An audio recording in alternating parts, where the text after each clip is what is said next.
गांव की सुबह हमेशा कुछ अलग होती है।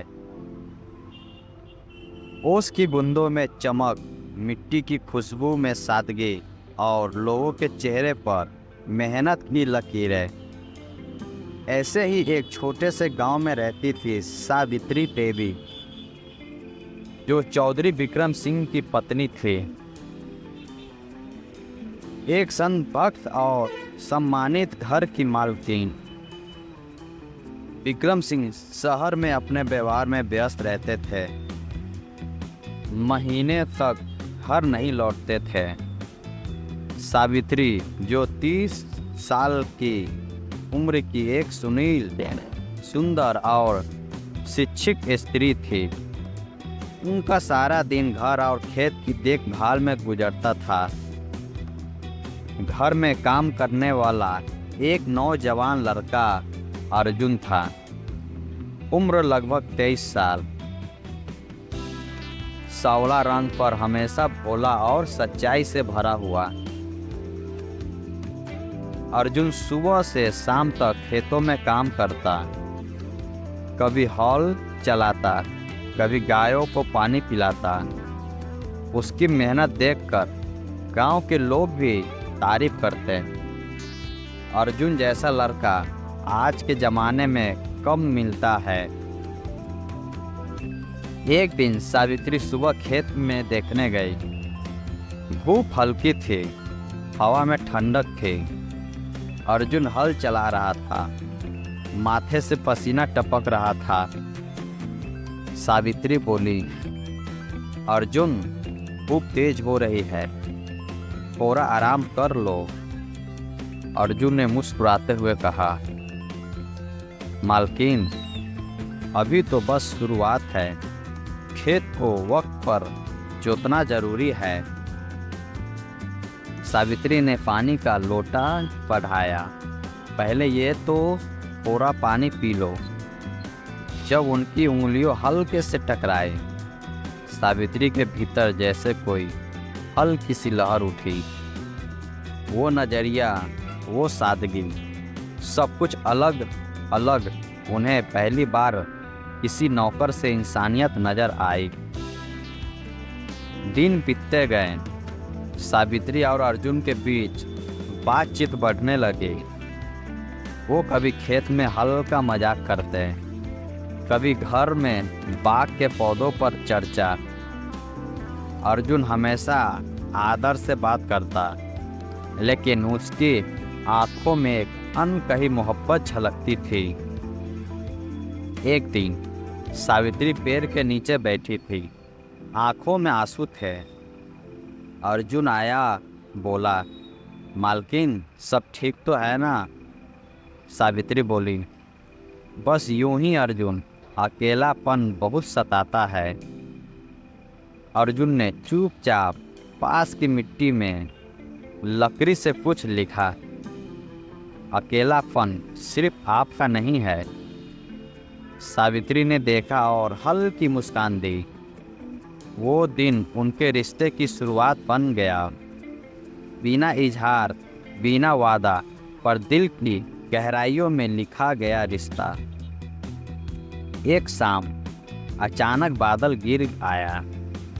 अर्जुन खेत में काम कर रहा था और सावित्री उसी बुलाने आई। अरे अर्जुन, बारिश आने वाली है, घर चलो।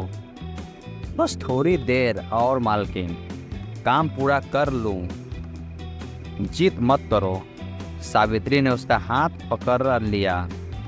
दोनों खेत से भागते हुए पेड़ के नीचे पहुंचे। पहली बारिश की बूंदें दोनों के चेहरे पर गिरी। सावित्री के बाल भीग चुके थे, माथे से पानी टपक रहा था। अर्जुन ने कहा, आप ठंड लग जाएगी, घर चलिए। सावित्री ने उसकी आंखों में झांका। अगर तू ना होता अर्जुन, तो मैं ये सब कैसे संभालती? वो पल थम गया। हवा रुक गई, बारिश भी जैसे उसका साथ देने लगे। अर्जुन ने सिर्फ इतना कहा, आपके साथ रहना ही मेरी नौकरी नहीं, मेरा फर्ज है। उनके बीच कुछ भी नहीं बोला गया, लेकिन सब कुछ कहा जा चुका था।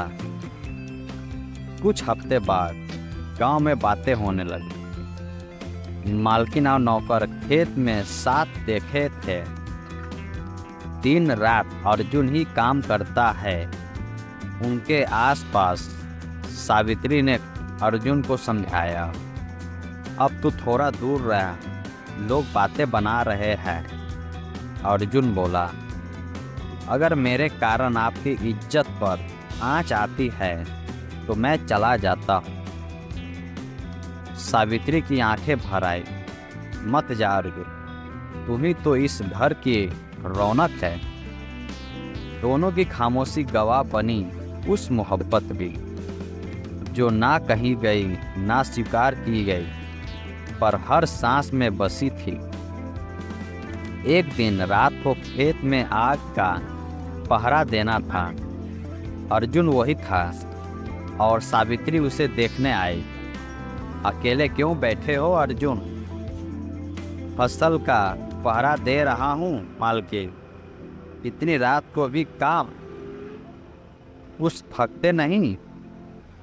अर्जुन ने कहा, थक जाता हूँ, पर जब आप सुबह खेत में आती है तो सब ठीक लगता है। सावित्री की आंखों में नमी आ गई। वो पास आई और बोली, अर्जुन, अगर मैं तेरी मालकिन ना होती तो क्या तू मुझसे कुछ कहता? अर्जुन ने धीरे से कहा, फिर शायद मैं कह देता कि आपको देखकर दिन की थकान मिट जाती है।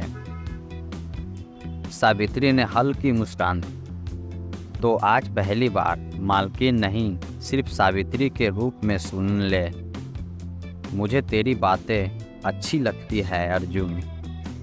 वो रात दोनों की जिंदगी की सबसे खामोश पर सबसे सच्ची रात थी, जहाँ ना कोई गवाही थी ना कस्में, बस दिलों की सच्चाई थी।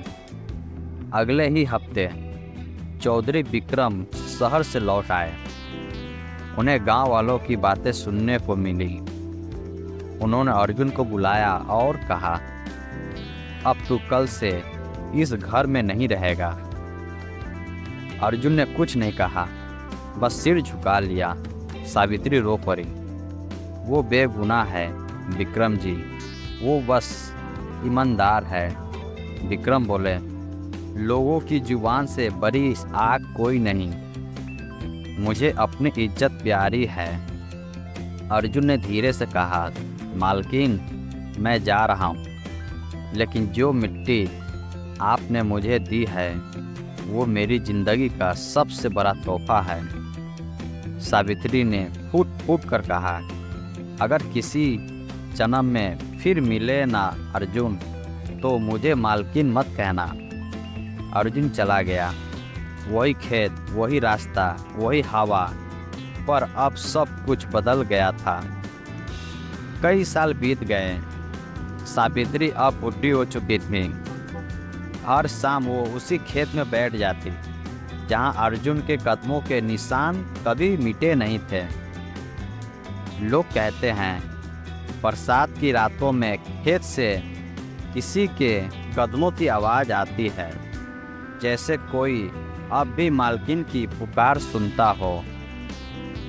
सावित्री आखिरकार सासों की बोली, अर्जुन, अब तो समाज नहीं रोक सकेगा हमें। और उसकी आंखें बंद हो गई। लोगों ने कहा, उसी रात खेत में हल्की बारिश हुई।